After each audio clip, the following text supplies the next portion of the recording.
2026 সালেও ইউরোপীয় union EU ও Shenzhen অঞ্চলের বাইরে থাকা 62 দেশের নাগরিকদের জন্য স্বল্পমেয়াদী ভিসামুক্ত প্রবেশের সুবিধা বহাল রেখেছে জার্মানি। দেশটির পররাষ্ট্র মন্ত্রণালয়ের প্রকাশিত সর্বশেষ তালিকায় এসব দেশের নাগরিকরা পর্যটন, ব্যবসা কিংবা অন্যান্য স্বল্পমেয়াদী কাজে সর্বোচ্চ 90 দিন পর্যন্ত ভিসা ছাড়াই জার্মানিতে প্রবেশ করতে পারবেন। তবে বাংলাদেশ এই 62টি ভিসামুক্ত দেশের তালিকায় নেই। ফলে বাংলাদেশের নাগরিকদেরকে জার্মানিতে ভ্রমণের জন্য আগের মতোই প্রযোজ্য ভিসা নিতে হবে। জার্মান পররাষ্ট্র দপ্তরের তথ্য অনুযায়ী তালিকায় থাকা 62 দেশের নাগরিকরা 180 দিনের মধ্যে সর্বোচ্চ 90 দিন পর্যন্ত জার্মানিতে অবস্থান করতে পারবেন। এ সময় তারা পর্যটন, ব্যবসায়িক বৈঠক কিংবা পরিবার পরিজনের সঙ্গে সাক্ষাতের উদ্দেশ্যে দেশটিতে যেতে পারবেন। তবে এই ভিসামুক্ত সুবিধা কোনো ধরনের চাকরি বা কর্মসংস্থানের অনুমতি দেয় না। ভিসামুক্ত তালিকায় জার্মানির গুরুত্বপূর্ণ অর্থনৈতিক ও কূটনৈতিক অংশীদার দেশগুলোর মধ্যে রয়েছে যুক্তরাষ্ট্র, যুক্তরাজ্য, কানাডা,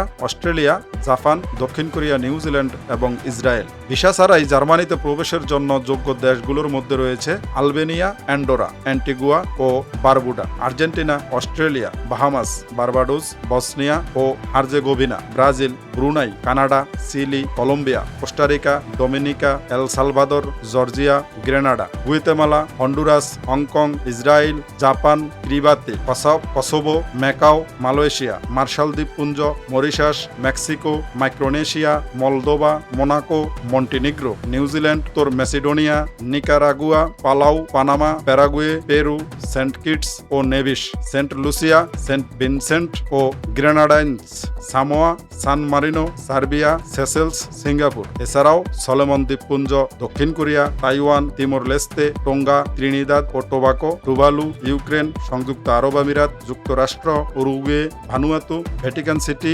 ভেনেজুয়েলার নাগরিকরাও জার্মানিতে স্বল্পমেয়াদী ভিসামুক্ত প্রবেশের সুবিধা পাবেন।